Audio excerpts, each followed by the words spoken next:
Hey guys, it's Ted Bogert. We are back with the TED Show, final show of the day on this first Friday of November. Very excited to have Josh Matthews Morgan on the show. Learnyourbrain.com is his website, and we're going to learn how to overcoming any limiting beliefs that might be holding you back from what you want to do. This is such an important topic, so I'm very happy to have you on the show, Josh. Welcome. Thank you so much, Ted. I appreciate that warm intro, too. I'm really excited to chat with you. I'm excited for you to share because I feel like this has been a theme for 2020. People want to do something. They've been forced to do something new. Most of us have had to pivot. And so those limiting beliefs, though, tend to hold us back. We're not sure how to get past it. It makes us hesitate on taking a leap into a new project or taking on something new. And so this kind of information is what people are hungry for. But before we dive into that, everybody wants to know about Josh. So give us a little background on you and kind of your journey to learn your brain.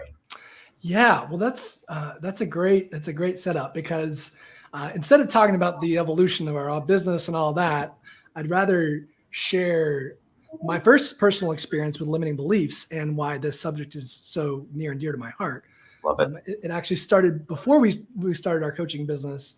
I was a junior in college, and all of a sudden, this was a really weird thing to me at the time. I didn't understand it, but every time I would go to start writing a paper for school, I would start having these really weird physical sensations that were like panic attacks. And it was the weirdest thing because I was totally fine outside of that. But literally, I would sit down at the computer and just something inside of me would just freak out. And I had no idea why. And it got so bad, it got to the point where I called my mom one day, who's my business partner actually too, which is kind of crazy. It's a whole other story. That's cool. Yeah. But I called her. I said, if I don't have a solution for this, I'm going to have to drop out of school because I literally can't do this anymore. I feel like I'm going to die. They were that intense. And around that time, I discovered a technique called emotional freedom technique. And, tapping is referred to as well. It's one of those, really cool emotional brain based techniques. And I said, look, I've got nothing to lose. Either I'm going to drop out or this thing will help me, hopefully. And it was weird. It's like a strange, anyone who's seen it knows it's a strange looking technique. But the long story short, over the summer between my junior and senior year, I started applying it and started shifting feelings one by one. I would bring them up. And my senior year, it was so easy and effortless, like everything. And papers, this was the crazy thing. Not only did I dread them completely my junior year, but they actually became fun for me after I had changed my wiring around it. Wow. And I actually looked forward to writing them. And it was such an aha moment. I realized, wow, if I can do this, if I can change from panic attacks to dread on this subject, what the sky's the limit. I could change programming around anything, right? It's really just the way we say it now is it's the way your emotional brain is programmed determines your results. So that was amazing. My first experience. Yeah. I think that people underestimate the value of some of the solutions that are out there, like EFT tapping, because you think, oh my God, there's got to be no science behind that. That's all hokey. I mean, pretty much people, though, I believe, especially in 2020, have begun to explore some of these quote unquote alternate ways of handling things, dealing with things, opening up your mind. Absolutely. And so what, though, took you to the next level where you wanted it to be your company, your career, because it's one thing to feel it and go through it and see the change. It's another thing to really implement that and for it to become what you're currently doing. Well, that's a fantastic question. And our company didn't start out with this focus in the early stages of it. And it's really evolved to be primarily focused on limiting beliefs because of our own struggles while we were trying to build our company. And, even though I knew about tapping and EFT, I still ran into a lot of different issues that I couldn't solve because I couldn't figure them out.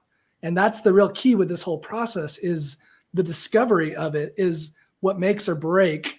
If you know how to use tools like EFT, then the only thing that keeps people from changing their programming is being able to pinpoint the source of the problem, right? Is being able to accurately identify the belief because there's always a belief or, a story. You can put words to it that represents the perspective of your emotional brain. So through necessity, we learned and we studied different techniques for discovery. I knew that the transformation tool, but it was in learning all these different ways to figure out what's really going on down there. That is what caused me to make sort of quantum leaps in my own programming, and then seeing those results also with clients as we worked with them too. So, we just realized this is the thing that most people struggle with when they're in business. Like, and there's not a lot of people that are giving good solutions out there in the world. There are people, but most people are giving very surface level advice when it comes to this stuff. Right. It's like that's the thing I think about what you do is, so this part is really critical, because I think people go, all right, I can believe that worked for Josh, but the number one thing is trying to identify what that limiting belief is. Correct. Because we have been taught to bury so much of that. And so to bring it to the surface almost is, you want to talk about panic attack for people, actually bring up this topic and really get to the nitty gritty, dirty part of things is very hard for people. So how do we do that? How did you identify? Because I think people, I know people are listening going, I love what he's saying. I don't know what's wrong with me. That's the first question they're going to say. I know something is, but I'm not sure what's stopping me. Yeah. And another great question. That is the whole kit and caboodle there. So there are a lot of different techniques that you can use to discover things. And EFT is not the only way of transforming stuff, I should add too, right? There's lots of different therapeutic modalities that work very quickly too. But the downside is you got to work with a therapist or someone who's trained and who really knows what they're doing in order to pull it out to the surface. So one of my favorite tools for doing it on your own is a technique that we call sentence completion. And it's really simple. I'll give this story of how I applied this to figure out one of my own limiting beliefs.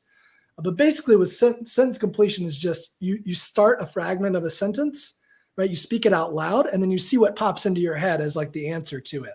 And so, for example, one of the fragments we like to use with people is, I can't do this thing because, like, if you're avoiding doing something or if you're afraid of something, you want to figure out what's the underlying belief behind that. So you could start this. This is how I actually used it. I used to have a terrible fear that I would let down clients whenever we brought them on, and literally like clockwork, when they signed on the dotted line to work with us, I would freak out inside and I couldn't sleep that night. Like, it was like terror. And I was just so frustrated that I couldn't figure it out. And finally I said, let me try this technique. And I said, well, I can't fall asleep right now because, and the first thing that popped out was, I'll let them down and they'll hate me. Right. So that was my underlying fear, was that I will let these clients down. They'll be disappointed in me. They'll hate me. And as soon as I discovered that, I shifted it using EFT, went to sleep, and it's never been an issue since then. And so it's really powerful stuff when you know how to do it. Okay. So talk about that shift, because I think, so you've mentioned EFT. So tapping, EFT. So you identified it. You identified the limiting belief. Then truly physically, what happens next? What do? You've identified it. And then what are you doing when you're referencing that you were able to make the shift? What physically was taking place, or what were you doing? Gotcha. So with EFT, you always do a pre-check and you put a number to the intensity of the feeling, because the way you know it's working is that the number will be coming down consistently. So for me, that was like a 10, right? Like I was in a 10 in terms of the intensity of it, this fear that they would hate me, right? And I would let them down. I should add as an aside that had never happened before with our clients, right? Because that's usually how we create these narratives in our head 24/7. Right. Exactly. And they're not always true, but they're always based in our past, right? I learned that somewhere, right? So you always start by putting a number to it, and without going into there's a lot of information about EFT. So online, and a lot of people get confused by all the different like variations of it. There's faster EFT. There's people who skip different points. None of that matters, right? It doesn't matter which variation you use. What matters is being able to discover the true source of that feeling, right? So when people say tapping didn't work for me, it's always 100% of the time because they couldn't figure out what the belief was about, right? But yeah, you do a pre-check. So when I did that, it was a 10. And then you do 2 rounds of tapping on different points of your face while you repeat, while you kind of tune into the problem. So they'll hate me and I'll let them down. They'll be really disappointed. And then you check back in when you're done with your number. And for me, it went down probably to a 6 or a 7. I don't remember exactly, but to a 6 or a 7. And then you just keep doing it until the feeling's gone. And literally it only takes about 10 minutes that's why we say you can delete any limiting belief in 10 minutes or less, because it really isn't a long process. As long as you're tapping on the right thing, right? Right. Well, that's the thing. I think I would love to do a show where we do some tapping at some point, because I feel like people are fascinated by that. I've experienced, and I don't know how to do it myself. Like, I don't know the science behind it or the art behind it, but I have done it. I've had other people show me how, and I can tell that if you accept it, you feel it. You feel that number decreasing. I don't remember the number either, but I just remember that was something that I hesitated because I thought, well, this is dumb. It looks dumb. It looks like you've lost your mind. Well, no, what you're trying to do is find your mind. Yes. And we're trying to find what it is that is stopping you from getting to whatever that next level is that you need to overcome. Yeah. And for people who think it's super weird, I would add that we're very research-based in everything that we do. And there are a ton of studies. We counted over 141 different studies done on EFT on issues as serious as PTSD, people who used it for around 8 sessions and no longer met the clinical standards for PTSD. Their PTSD decreased so significantly that they were no longer diagnosed with it. And in some cases completely went away, many cases. So there's not a lot of crystal clarity about what they call the neural mechanism behind why it works. But there's a lot of research that suggests that it does work and it's very effective for all sorts of things. So, why do you think we have such a hard time? I'm always curious about this. Like, I know I have the same thing. We've all experienced limiting beliefs. We've all stopped doing something, stopped us from doing it, and we know we should just take the leap, but something's holding us back.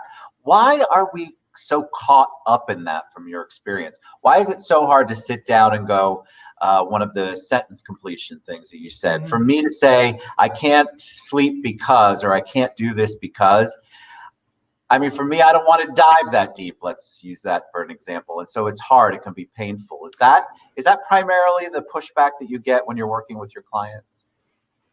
Yes. I mean, so the thing that the number one thing to understand about the mind is its number one job is to keep you safe and to keep you away from pain and painful subjects.